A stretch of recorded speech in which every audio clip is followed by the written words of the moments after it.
बिस्मिल्लाहिर्रहमानिर्रहीम अस्सलामुअलैकुम। Icom part 2 के स्टूडेंट्स के लिए अकाउंटिंग के चैप्टर नॉन ट्रेडिंग कंसर्न्स का आज दूसरा लेक्चर है। अगर आप ऑनलाइन क्लासेस ज्वाइन करना चाहते हैं तो आप हमें व्हाट्सएप करें, हम आपको ऑनलाइन क्लासेस की तमाम डिटेल्स बता देंगे। आज हमारा नॉन ट्रेडिंग कंसर्न्स का दूसरा लेक्चर है। पहले लेक्चर में मैंने इस चैप्टर का आपको इंट्रोडक्शन बता दिया था और आपको ये भी बता दिया था कि आपको किस टाइप के क्वेश्चन आएंगे और हमने उसमें कौन कौन से अकाउंट्स बनाने हैं। आज के लेक्चर में इस पर्टिकुलर चैप्टर में जो स्पेसिफिक टर्म्स यूज़ होती हैं हम वो टर्म्स पढ़ेंगे और उन टर्म्स की ट्रीटमेंट भी साथ साथ देखेंगे कि आया जो टर्म्स उसने दी हैं वो हमारी इनकम एंड एक्सपेंडिचर अकाउंट में आएंगी या बैलेंस शीट में जाएंगी। तो आज हम ये टर्म्स देखेंगे कि जो specific terms non trading concerns में यूज़ होती हैं वो क्या होती हैं और उनकी ट्रीटमेंट्स क्या हैं। सबसे पहली जो टर्म है वो हम पहले भी इससे फेमिलियर हैं, दैट इज़ डेप्रिसिएशन। और डेप्रिसिएशन हमारी एक्सपेंस होती है और ये आपके इनकम एंड एक्सपेंडिचर अकाउंट में एक्सपेंडिचर साइड पर आएगी। और एक्सपेंडिचर साइड हमारी कौन सी वाली होती है जी? डेबिट साइड होती है। ठीक है जी, ये debit side income and expenditure account. और क्रेडिट साइड को आप रेवेन्यू साइड कह लें या इनकम साइड कह लें, एक ही बात है। सेकंड वन है जी sale of assets. Sale of assets की जो ट्रीटमेंट है वो कुछ इस तरह से है कि अगर आपको एसेट सेल करने पर लॉस हो तो जितना आपको लॉस होगा आप उसको एक्सपेंडिचर साइड पर लिख देंगे, और अगर आपको एसेट सेल करने पर प्रॉफिट हो तो आप उसको लायबिलिटी साइड पर ले जाएंगे, वो आपका कैपिटल गेन होगा, वो इनकम साइड पर या रेवेन्यू साइड पर नहीं लिखा जाएगा। ठीक है जी। फिर है जी purchase and sale of newspapers. तो न्यूज़पेपर की परचेज करेंगे तो एक्सपेंडिचर साइड पर, सेल करेंगे तो इनकम साइड पर या रेवेन्यू साइड पर।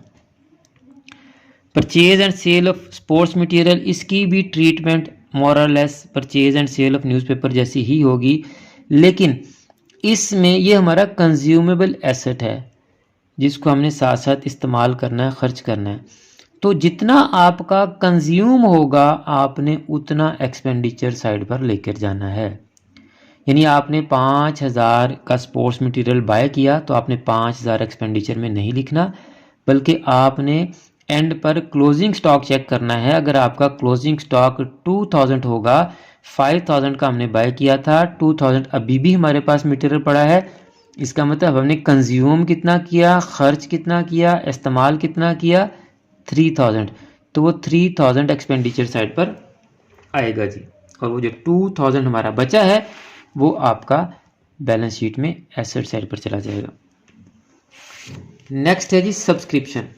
पहले लेक्चर में बताया था बड़ी डिटेल से कि नॉन ट्रेडिंग कंसर्न्स में ज़्यादातर जो है वो मेंबर्स होते हैं, और वही कंसर्न्स या इदारे जो होते हैं वो अपने मेंबर्स को सर्विसेज देते हैं। अगर आउटसाइडर्स को वो सर्विसेज दें तो वो थोड़ी कॉस्टली सर्विसेज देते हैं। तो मेंबर्स को सस्ती या चीप सर्विसेज देने की वजह क्या है कि मेंबर्स से वो मंथली, बाय एनुअली कुछ फ़ी चार्ज करते हैं, उसको हम सब्सक्रिप्शन कहते हैं। जो मेंबर वो उनकी फ़ी मंथली हो या बाय एनुअली हो या एनुअली हो वो पे करता रहेगा तो वो मेंबर रहेगा। अगर वो मेंबर अपनी फ़ी यानी ये जो सब्सक्रिप्शन फ़ीस को कहते हैं ये पे नहीं करेगा तो वो मेंबर नहीं रहेगा। जब मेंबर नहीं रहेगा तो उसको सर्विसेज भी नहीं मिलेंगी।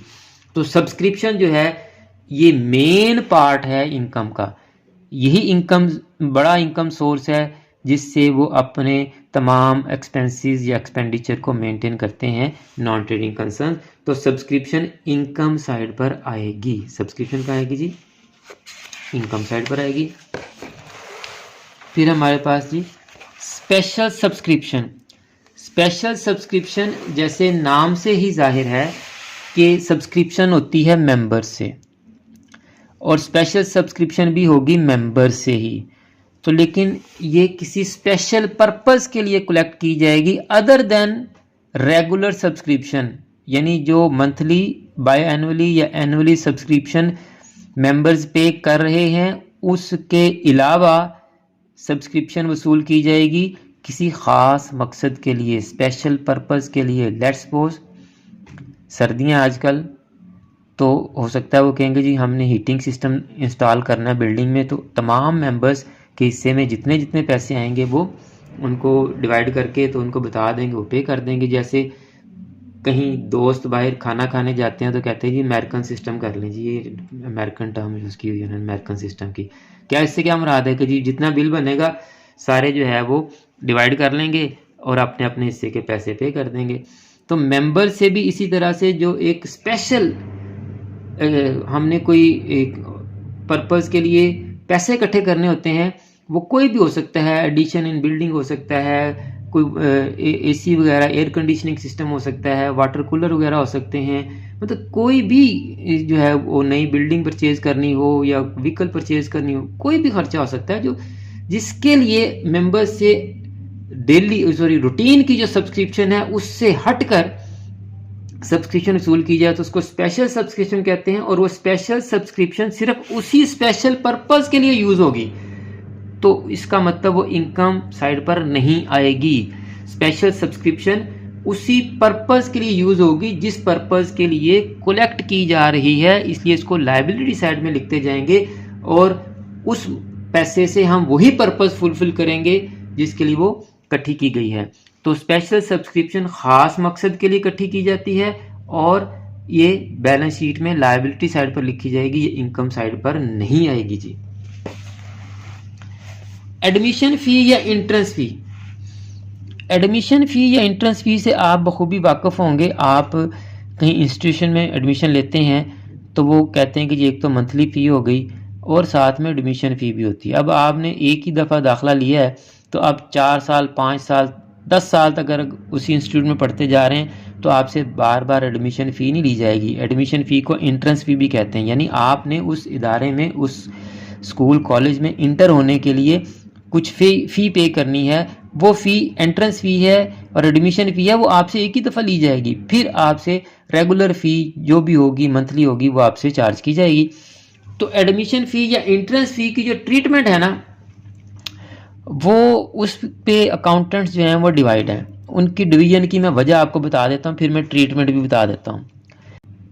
जो आपके इनकम एंड एक्सपेंडिचर अकाउंट में अकाउंट्स लिखे जाते हैं, आइटम्स लिखी जाती हैं, वो रिकरिंग नेचर की होती हैं। हमने पार्ट 1 में कैपिटल एंड रेवेन्यू एक्सपेंडिचर और सीरीज पढ़ी थी, ठीक है। यानी जो बार बार होने वाले खर्चे होते हैं ना वो इधर लिखे जाते हैं, ये बार बार होने वाली जो इनकम्स हैं वो इधर लिखी जाती हैं। अब जो कहते हैं कि इसको इनकम साइड पर ना लिखा जाए, इसको लायबिलिटी साइड पर लिखा जाए, कैपिटल रिसीट ट्रीट किया जाए, वो ये कहते हैं कि बार बार रिसीव होने वाली इनकम नहीं है, एक मेंबर ने एक ही दफ़ा पे करनी है फिर उसने पे नहीं करनी, ये रिकरिंग नेचर की नहीं है, तो इसलिए आप इसको इनकम साइड पर ना लिखें, बैलेंस शीट की लायबिलिटी साइड पर कैपिटल रिसीट के तौर पर लिखें। लेकिन जो दूसरा ग्रुप है उसके आर्गूमेंट ये हैं कि ठीक है ये एक मेंबर ने एक ही दफ़ा देनी है, लेकिन मेंबर्स तो जो है बार बार जो है एडमिशन ले रहे हैं, एंट्रेंस फी उनसे ले रहे हैं, यानी कि नए से नए मेंबर आते जा रहे हैं, एक ही मेंबर से बार बार नहीं। आज एक मेंबर इंटर हुआ है उससे एडमिशन फ़ी ले लिए, 10 दिन बाद कोई मेंबर इंटर हुआ उससे एडमिशन फ़ी ले लिए, कोई 20 दिन बाद हुआ, कोई 25 दिन बाद हुआ, कोई 1 माह बाद हुआ, तो वो कहते हैं कि ये एडमिशन फ़ी तो रिकरिंग नेचर में आ रही है कि बार बार रिसीव कर रहे हैं हम, एक मेंबर से चले नहीं कर रहे तो, लेकिन हम रिसीव तो बार बार कर रहे हैं। इसी को अगर हम अपनी सेल पे लेके जाएं तो अगर एक बंदे से एक बंदे को एक ही दफ़ा सेल करें तो हम कैपिटल में तो नहीं लेके जाएंगे, अब हो सकता है हम हर रोज़ नए बंदे को सेल करें। तो जो दूसरा ग्रुप है उनका आर्गूमेंट ज़रा स्ट्रॉन्ग है, इसलिए इसको हम इनकम साइड पर लिखते हैं। एडमिशन फ़ी या एंट्रेंस फ़ी को इनकम साइड पर लिखते हैं इवन और अनलेस कि उस इंस्टीट्यूशंस या उस ऑर्गेनाइजेशन के बाई लॉज के अंदर मेंशन ना हो कि एडमिशन फ़ी या एंट्रेंस फ़ी का हमने क्या करना है, इसको किधर लेके जाना है, इनकम साइड पर लेके जाना है या इसको लायबिलिटी साइड पर लेके जाना है। अगर तो बाई लॉज में जो लिखा होगा फिर तो वैसा ही करना पड़ेगा, अदरवाइज इसको इनकम ट्रीट किया जाएगा। और आपके क्वेश्चंस में भी इसको इनकम ही ट्रीट किया जाएगा, इवन और अनलेस एडजस्टमेंट्स में कोई एडमिशन फ़ी या एंट्रेंस फ़ी के बारे में कुछ इंस्ट्रक्शंस ना दी गई हों। अगर इंस्ट्रक्शंस दी जाएंगी तो फिर हमें उन्हीं इंस्ट्रक्शंस की बुनियाद पर इसकी ट्रीटमेंट करनी होगी जी। ठीक है जी। तो एडमिशन फ़ी या एंट्रेंस फ़ी को हमने इनकम साइड पर लेके जाना है। अगर एडजस्टमेंट्स में कुछ हमें हदायत या इंस्ट्रक्शंस दी जाएंगी तो फिर हमें उसी इंस्ट्रक्शन के मुताबिक इसकी ट्रीटमेंट करनी पड़ेगी। यानी अगर वो कह देते हैं कि जिसको कैपिटलाइज कर लें, मैं आपको दिखा देता हूँ ताकि आपको समझ भी आ जाए। कहते हैं जिसको कैपिटलाइज कर लें, तो फिर कैपिटलाइज करने का क्या मतलब है कि इसको आप कैपिटल रसीद ट्रीट करें और लायबिलिटी साइड पर लिख दें, बात खत्म।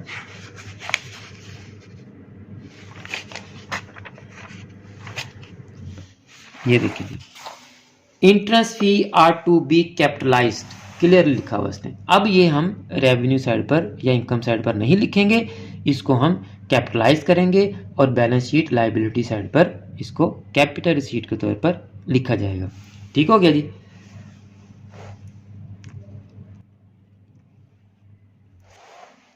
ये देखिए जी, 1/3 of the entrance fee received was to be credited to revenue account. अब पार्शली हम रेवेन्यू बना रहे हैं और पार्शली हम कैपिटल रिसीट बना रहे हैं, यानी कुछ हिस्सा हम इसको इनकम साइड पर लिख देंगे और कुछ हिस्सा इसको कैपिटल रिसीट के तौर पर बैलेंस शीट लायबिलिटी साइड पर लिख देंगे। अब इसी जैसी एक और आपकी जो टर्म है that is life membership fee. अब ये जो लाइफ मेंबरशिप फी है इसकी भी ट्रीटमेंट मोर और लेस एडमिशन फ़ी जैसी ही है या एंट्रेंस फ़ी जैसी ही है। ये होती क्या है पहले वो सुन लें कि लाइफ मेंबरशिप फ़ी क्या होती है। मेंबर्स मंथली, बाय मंथली या एनुअली जो अपनी सब्सक्रिप्शन फ़ी पे कर रहे होते हैं, बाज़ ऑर्गेनाइजेशंस या इदारे मेंबर्स को ये फैसिलिटी देते हैं कि आप ऐसा करें कि आप हमें बार बार सब्सक्रिप्शन ना दें, आप हमें एक ही दफ़ा इकट्ठी सब्सक्रिप्शन दे दें और उसको कहते हैं लाइफ मेंबरशिप फ़ी। तो फिर वो लाइफ टाइम मेंबर बन जाते हैं। अभी मैंने जब सब्सक्रिप्शन को एक्सप्लेन किया था तो मैंने क्या बताया था कि सब्सक्रिप्शन मेंबर्स देते रहेंगे तो मेंबर रहेंगे, सब्सक्रिप्शन फ़ी नहीं देंगे तो मेंबर नहीं रहेंगे। तो सब्सक्रिप्शन फ़ी क्यों दी जा रही है? मेंबर रहने के लिए। तो वो इदारा कहता है कि आप हमें एक ही दफ़ा लमसम दे दें सब्सक्रिप्शन, उसको लाइफ मेंबरशिप का नाम दे दिया और लाइफ मेंबरशिप फ़ी जो है वो एक ही दफ़ा आएगी और वो मेंबर लाइफ टाइम मेंबर बन जाएगा। मिसाल के तौर पर अगर किसी मेंबर ने साल की, मैं छोटी एग्जांपल अमाउंट इसीलिए लेता हूं कि बोलने में भी आसानी होती है, समझने में भी आसानी होती है। साल का 1000 दे रहा है जी कोई मेंबर। अब वो कहते हैं कि जी आप ऐसा करें, आप हमें जो है वो 15,000 दे दें, 1000 एक साल का है, आप हमें 15,000 दे दें, 15 सालों की दे दें, आप लाइफ टाइम मेंबर हैं। अब वो मेंबर भी सोचेगा चलें 20, 25, 30 साल, अभी हर एक को पता होता है अल्लाह ताला हर एक को ज़िंदगी दे लंबी, जो फैसिलिटी है मैंने कई साल तक जो है एंजॉय करनी है तो मैं 15 साल की जो है ना सब्सक्रिप्शन पे कर देता हूँ, लाइफ टाइम मेंबर बन जाऊँगा, बार बार पे भी नहीं करनी पड़ेगी। मेंबर को फ़ायदा हो जाता है कि उसको एक ही दफ़ा पे करनी पड़ती है और कम पे करनी पड़ती है, और ऑर्गेनाइजेशन को क्या फ़ायदा होता है कि उसके पास इकट्ठे पैसे आ जाते हैं, उसको अपनी मर्ज़ी से जो है ना वो इस्तेमाल कर लेती है ऑर्गेनाइजेशन या अदारा जो होता है वो। तो लाइफ मेंबरशिप फ़ी की ट्रीटमेंट भी यही है, वही दो ही इसके आर्गूमेंट्स हैं, लेकिन इसको जो है वो इनकम ट्रीट किया जाता है। अदरवाइज़ जब तक इसकी कोई इंस्ट्रक्शन ना दी जाए, एडजस्टमेंट को इसका बताया ना जाए कि इसका क्या करना है, ये भी समझ लें कि आप जैसे आपकी एडमिशन फ़ी की ट्रीटमेंट होती है वैसे ही लाइफ मेंबरशिप फ़ी की ट्रीटमेंट भी होनी है। उसको इनकम साइड पर ही लिखना है। अगर एडजस्टमेंट में हमें कोई इंस्ट्रक्शन दी जाएगी तो हम उसके मुताबिक इसको ट्रीट कर लेंगे जी। ठीक हो गया जी। अब ये एक मैं छोड़ गया था, इसको मैं अब आपको एक्सप्लेन कर देता हूँ। लेगेसी जी, कुछ लोग वसीयत कर जाते हैं, वो लोग ज़्यादातर करते हैं जिनकी औलाद नहीं होती, या जिनके पास दौलत अल्लाह ने बहुत ज़्यादा दी हो उनको, और वो चाहते हैं कि जी मेरे मरने के बाद कोई सदका जारिया हो, मुझे भी उसका सवाब मिलता रहे, तो वो अपनी प्रॉपर्टी में से कुछ जो प्रॉपर्टी है या अपने बैंक बैलेंस में से कुछ अमाउंट जो है वो किसी भी चैरिटेबल इंस्टीट्यूशंस को जो है वो दे जाते हैं। अपनी वसीयत में वो ज़िक्र कर देते हैं कि जी लिख देते हैं कि हमारी प्रॉपर्टी का इतना इतना हिस्सा जो है वो फ़लाँ इदारे को दे दिया जाए, इतनी अमाउंट जो है वो फ़लाँ इदारे को दे दी जाए। तो ये बाय वे ऑफ विल जो अमाउंट किसी ऑर्गेनाइजेशन के पास आती है इसको हम लेगेसी कहते हैं। इसके लिए टर्म जो यूज़ की जाती है वो लेगेसी यूज़ की जाती है, और ये चूँकि एक बड़ी हैवी अमाउंट आती है और बार बार भी नहीं आती है, तो इसको हम कैपिटल रिसीट के तौर पर बैलेंस शीट लायबिलिटी साइड पर लिखते हैं। जी बेटा पूछें। सर जो विरासत में दी जाती है। जी विरासत में, विल, विरासत, वसीयत। विरासत तो जो हेयर्स होते हैं ना, बुरसा होते हैं, उनको जाती है, लेकिन ये विरासत तो नहीं है ना। विरासत तो बुरसा को मिलनी है, हेयर्स को मिलेगी। तो ये तो अपनी जायदाद में से अपने बुरसा को नहीं देता, बाहर किसी और को दे देता है, दायरे को या ऑर्गेनाइजेशन को। उसकी मर्जी है ना, वसीयत करके जा सकता है कोई बंदा, क्योंकि अगर वो उसके बुरसा के काम आती है बाद में, तो वो चाहता है कि कुछ, अगर मेरे पास अमाउंट ज़्यादा है, बुरसा के पास भी अच्छी खासी प्रॉपर्टी आ जानी है, तो उसमें से कुछ पोर्शन जो है वो किसी ना किसी ऐसे अच्छे इदारे को दे जाता है, वो जो मखलूक खुदा की खिदमत कर रही होती है, कर रहा होता है इदारा।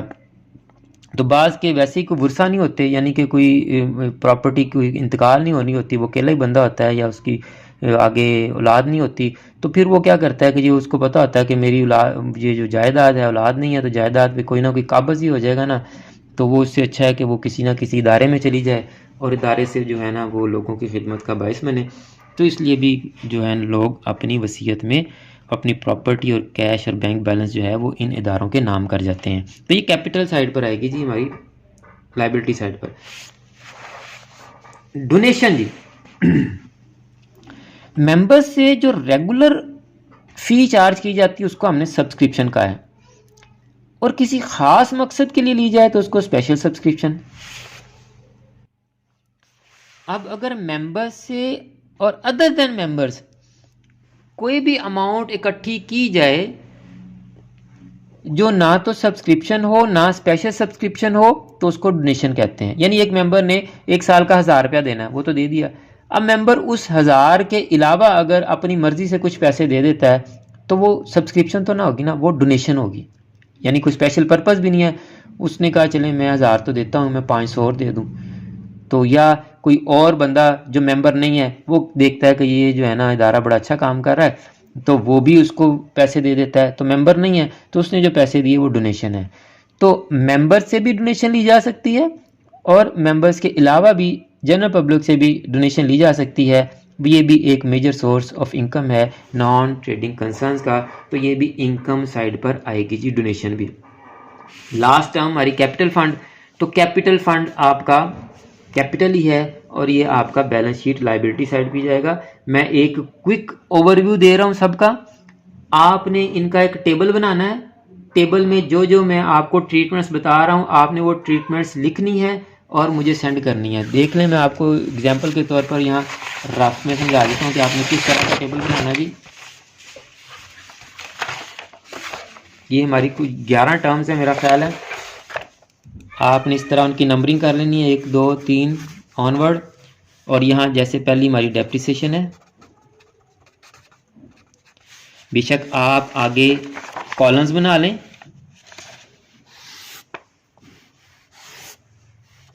ये तो आपका बन गया इनकम एंड एक्सपेंडिचर का, और ये आपका बन गया बैलेंस शीट का।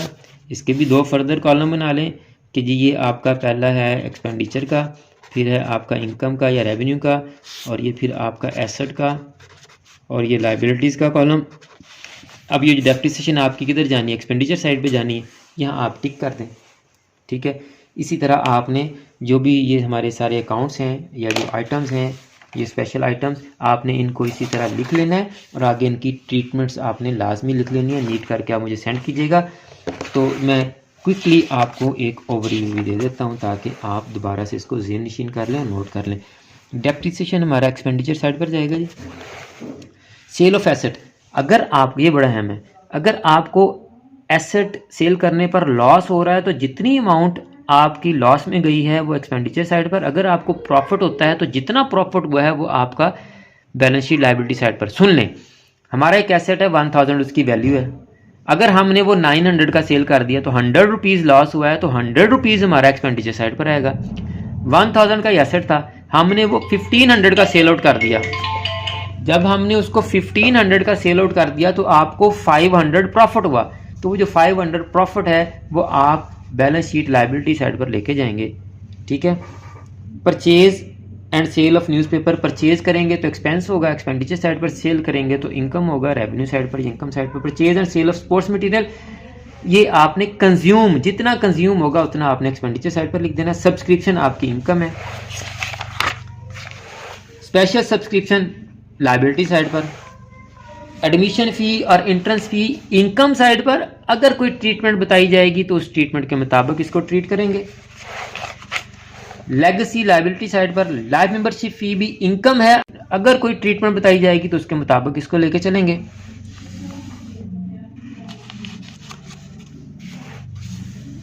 डोनेशन इनकम है जी, और कैपिटल फंड लायबिलिटी साइड पर लिखा जाएगा जी। ठीक है जी, ये आप इसको जो है वो याद भी कर लीजिएगा, मेमोराइज कर लीजिएगा, एक शीट बना लीजिएगा, इस तरह से कॉलम बना लीजिएगा। तो आपने इनकी ट्रीटमेंट्स याद कर लेनी है, इस तरह से आपने शीट बना लेनी है। अजान भी शुरू हो गई है, ये लेक्चर हमारा यहाँ पे एंड हो गया है, तो अभी हम जो है अजान के बाद स्टैट की तरफ आते हैं जी। ठीक है जी, अगर इसमें से कुछ पूछना है तो वो क्वेश्चन माइंड में रखें, मैं आपसे बाद में जो है वो बात करता हूँ अजान के बाद, फिर इससे हम जो है ना वो जो भी आपने पूछना है मैं आपको आंसर कर दूँगा इंशाल्लाह। जी बेटा, है कोई क्वेश्चन इस जो है लेक्चर से रिलेटेड आपका, कोई तो पूछ लें आप, फिर स्टैट की तरफ चलते हैं जी। है कोई इस लेक्चर से रिलेटेड आपका क्वेश्चन? ओके बेटा जी, अगर आपका कोई क्वेश्चन नहीं है तो अभी हम स्टैट के लेक्चर की तरफ चलते हैं। तो जो स्टूडेंट्स किसी भी वजह से ऑनलाइन क्लासेस ज्वाइन नहीं कर सकते, या वो